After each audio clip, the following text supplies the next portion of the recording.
ಶ್ರೀಗುರುಭ್ಯೋ ನಮಃ. ನರಸಿಂಹೋऽಖಿಲಾಜ್ಞಾನಮತಧ್ವಾन्तದಿವಾಕರः ಜಯತ್ಯಮಿತಸಜ್ಞಾನಸುಖಶಕ್ತಿಭಯೋನಿಧಿः ವ್ಯಾಸಾಯ ಭವನಾಶಾಯ ಶ್ರೀಶಾಯ ಗುಣರಾಶಯೇ ಹೃದ್ಯಾಯ ಶುದ್ಧವಿದ್ಯಾಯ ಮಧ್ವಾಯ ಚ ನಮೋ ನಮಃ.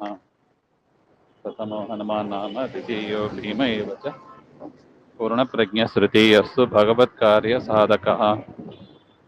ಆಪಾದಮೌಲಿಪರ್ಯಂతం ಗುರುಣಾಮಾಕೃತಿಂ ಸ್ಮರೇತ್ ತೇನ ವಿಘ್ನಾಃ ಪ್ರಣಶ್ಯಂತಿ ಸಿದ್ಧ್ಯಂತಿ ಚ ಮನೋರಥಾಃ. ಶ್ರೀ ಗುರುಭ್ಯೋ ನಮಃ. ಲಕ್ಷ್ಮೀನಾರಾಯಣಂ ನತ್ವಾ ಪೂರ್ಣಬೋಧಾದಿಕಾನ್ ಗುರುನ್ ಕುರ್ಮಃ ಶ್ರೀ ಕೃಷ್ಣಗೀತಾಯಾಃ ಭಾಷ್ಯಾದುಕ್ತಾರ್ಥಸಂಗ್ರಹಂ. ದೇವಂ ನಾರಾಯಣಂ ನತ್ವಾ ಸರ್ವದೋಷವಿವರ್ಜಿತಂ ಪರಿಪೂರ್ಣಂ ಗುರುಂಶ್ಚಾನ್ನ ಗೀತಾರ್ಥಂ ವಕ್ಷ್ಯಾಮಿ ಲೇಷತಃ. ಸಮಸ್ತಗುಣಸಂಪೂರ್ಣಂ ಸರ್ವದೋಷವಿವರ್ಜಿತಂ ನಾರಾಯಣಂ ನಮಸ್ಕೃತ್ಯ ಗೀತಾ ತಾತ್ಪರ್ಯಮುಚ್ಯತೆ.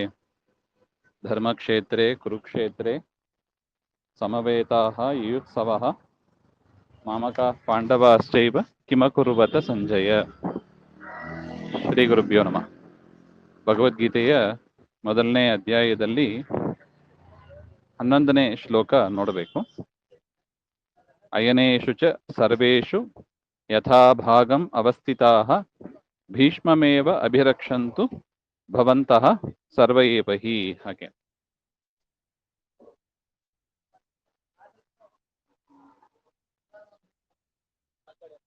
ಕರೆಕ್ಟ್ ಅಲ್ವಾ? 11 ತಾನೇ ಆಗಬೇಕು.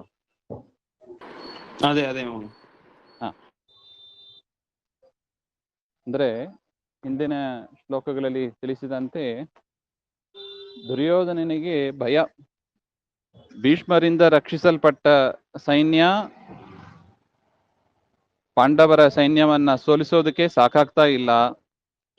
ಭೀಮನಿಂದ ರಕ್ಷಿಸಲ್ಪಟ್ಟ ಸೈನ್ಯ ಅದು ನಮ್ಮ ಸೈನ್ಯವನ್ನ ಅಂದ್ರೆ ಕೌರವರ ಸೈನ್ಯವನ್ನ ಕೊಲ್ಲೋದಕ್ಕೆ ಸಮರ್ಥವಾಗಿದೆ ಅಂತ ಅವನ ಅಭಿಪ್ರಾಯ.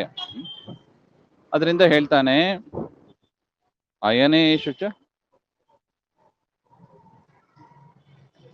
ಭವಂತಃ ಸರ್ವೇ ಏವ ಹಿ ಸರ್ವೇಷು ಅಯನೇಷು ಯಥಾಭಾಗಂ ಅವಸ್ಥಿತಾಃ. ನೀವೆಲ್ಲರೂ ಕೂಡ ನಿಮ್ಮ ನಿಮ್ಮ ವ್ಯೂಹದ ಭಾಗ, ವ್ಯೂಹದ ವಿಭಾಗದಲ್ಲಿ ಇದ್ದು ಯೋಗ್ಯವಾದ ಸ್ಥಾನದಲ್ಲಿ ಇದ್ದು ಸರ್ವತಃ ಎಲ್ಲಾ ರೀತಿಯಿಂದಲೂ ಕೂಡ ಪಿತಾಮಹರಾದ ಭೀಷ್ಮಮೇವ ಅಭಿರಕ್ಷಂತು, ಭೀಷ್ಮರನ್ನ ರಕ್ಷಣೆ ಮಾಡುವ ಕೆಲಸವನ್ನ ಮಾಡಿ ಹಾಗೆ ಅಂತ ದ್ರೋಣಾಚಾರ್ಯರಿಗೆ ಹೇಳ್ತಾನೆ.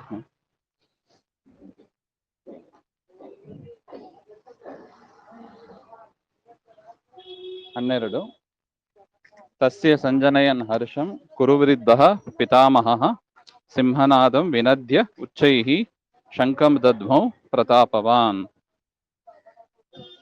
ತಸ್ಯ ಸಂಜನಯನ್ ಹರ್ಷಂ ಕುರುವೃದ್ಧಃ ಪಿತಾಮಹಃ ಸಿಂಹನಾದಂ ವಿನದ್ಯ ಉಚ್ಚೈಃ ಶಂಖಂ ದದ್ಮೌ ಪ್ರತಾಪವಾನ್ ಅಂತ ಪದವಿಭಾಗ.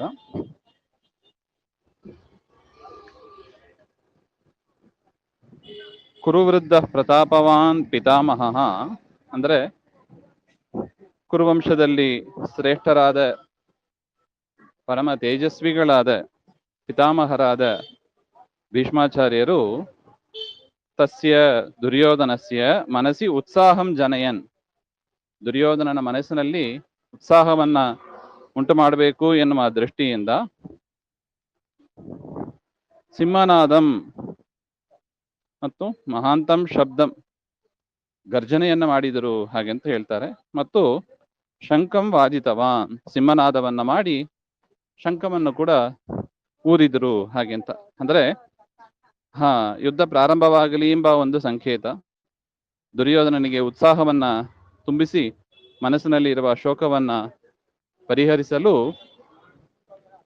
ಭೀಷ್ಮರು ಈ ರೀತಿಯಾಗಿ ಸಿಂಹನಾದವನ್ನ ಮಾಡಿ ಶಂಖವನ್ನ ಊದಿದ್ರು ಹಾಗೆಂತ ಅರ್ಥ. 13ನೇ ಶ್ಲೋಕ. ತತಃ ಶಂಕಾಶ್ಚ ಭೇರ್ಯಶ್ಚ ಪಣವಾನಕ ಗೋಮುಖಾಃ ಸಹಸೈವ ಅಭ್ಯಹನ್ನಂತ್ಯ ಶಶಬ್ದಃ ತುಮುಲಃ ಅಭವತ್.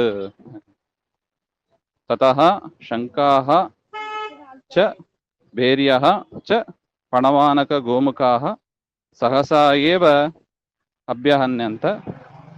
ಸಹ ಶಬ್ದಃ ತುಮುಲಃ ಅಭವತ್.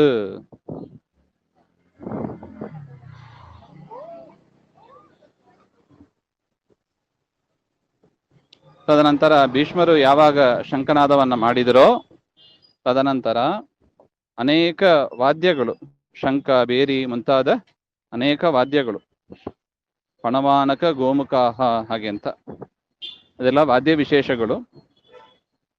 ಸಹಸಾ ಏವ ಅದೆಲ್ಲವೂ ಕೂಡ ಒಂದೇ ಕಾಲದಲ್ಲೇ, ಸೇಮ್ ಟೈಮ್ ಅಂತ, ಅಭ್ಯಹನ್ಯ ಅಂತ ಮೊಳಗಿದವು ಹಾಗೆ ಅಂತ. ಅಂದ್ರೆ ಏಕಕಾಲದಲ್ಲಿ ಅಷ್ಟು ಶಬ್ದಗಳು ಕೂಡ ಬರಕ್ಕೆ ಶುರುವಾಯಿತು ಹಾಗೆ ಅಂತ. ಹಾಗಂದ್ರೆ ಎಷ್ಟಿರ್ಬೋದು ಆ ಶಬ್ದ ಅಂತ ನಾವು ಊಹೆ ಮಾಡ್ಕೋಬಹುದು. ಭಾರಿ ಜೋರು ಶಬ್ದ ಆಯಿತು ಹಾಗೆ ಅಂತ ಅರ್ಥ. ತತಃ ಉತ್ಪನ್ನಃ ಸಹ ಶಬ್ದಃ ಅತೀವ ಭಯಾನಕಃ ಕೋಲಾಹಲಪೂರ್ಣಶ್ಚ ಅಭವತ್. ಆ ಶಬ್ದ ಎಲ್ಲ ಕಡೆ ಹರಡಿತಂತೆ. ಭಾರಿ ಭಯಂಕರವಾದ ಶಬ್ದ ಅದು, ಎಲ್ಲ ಕಡೆ ಹರಡಿತು ಹಾಗೆ ಅಂತ ಅರ್ಥ. ಇನ್ನು ತತಃ ಶ್ವೇತಹಯೈರ್ಯುಕ್ತೆ ಮಹತಿ ಸ್ಯಂದನೆ ಸ್ಥಿತೌ ಮಾಧವಃ ಪಾಂಡವಶ್ಚೈವ ದಿವ್ಯೌ ಶಂಕೌ ಪ್ರದದ್ಮತುಃ. ತತಃ ಶ್ವೇತಹಯೈಃ ಯುಕ್ತೆ ಮಹತಿ ಸ್ಯಂದನೆ ಸ್ಥಿತೌ ಮಾಧವಃ ಪಾಂಡವಃ ಚ ಏವ ದಿವ್ಯೌ ಶಂಕೌ ಪ್ರದದ್ಮತುಃ.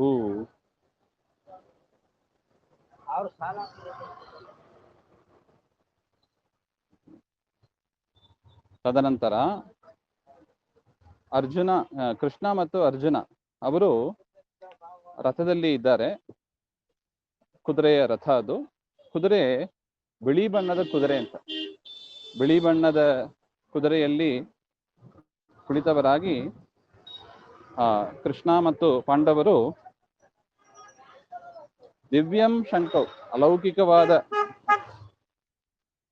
ಅದ್ಭುತವಾದ ಶಂಖ ಅದು, ಅಲೌಕಿಕವಾದದ್ದು. ಲೋಕದಲ್ಲಿ ಇರುವ ಸಾಮಾನ್ಯ ಶಂಖದಂತೆ ಇಲ್ಲ ಅದು.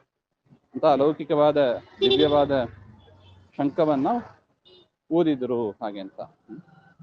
ಕೃಷ್ಣನು ಊದುತ್ತಾನೆ, ಅರ್ಜುನನು ಕೂಡ ಶಂಖವನ್ನ ಊದಿದ್ರು ಅಂತ ಒಟ್ಟಾರ್ಥ.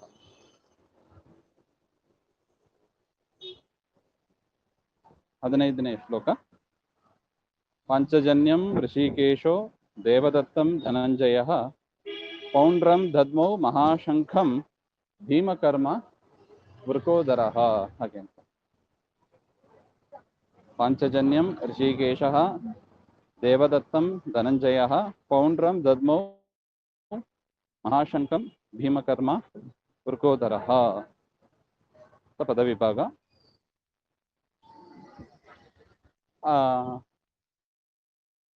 ಯಾವ ಶಂಖ? ಒಂದು ಶಂಖಕ್ಕೆ ಒಂದು ಹೆಸರಿದೆ. ಕೃಷ್ಣ ಊದಿದ ಶಂಖ, ಆ ಶಂಖಕ್ಕೆ ಪಾಂಚಜನ್ಯ ಅಂತ ಹೆಸರು. ಶ್ರೀಕೃಷ್ಣ ಪಾಂಚಜನ್ಯ ನಾಮಕಂ ಶಂಖಂ. ಇನ್ನು ಅರ್ಜುನನ ಶಂಖದ ಹೆಸರು ದೇವದತ್ತ ಅಂತ. ದೇವದತ್ತ ನಾಮಕಂ ಶಂಖಂ. ತಥಾಚ ಭೀಮಕರ್ಮ, ಭಯಾನಕವಾದ ಕರ್ಮಗಳನ್ನು ಮಾಡತಕ್ಕವರು ಭೀಮಸೇನ ದೇವರು. ಆ ಭೀಮಸೇನ ದೇವರು ಪೌಂಡ್ರ ಅಂತ ಹೆಸರು. ಪೌಂಡ್ರಂ ಮಹಾಶಂಖಂ ಅಂತ ಇದೆ. ಪೌಂಡ್ರ ಎನ್ನತಕ್ಕ ಒಂದು ವಿಶಾಲವಾದ ದೊಡ್ಡ ಶಂಖ ಅದು. ಅದನ್ನ ಊದಿದರು ಹಾಗೆ ಅಂತ.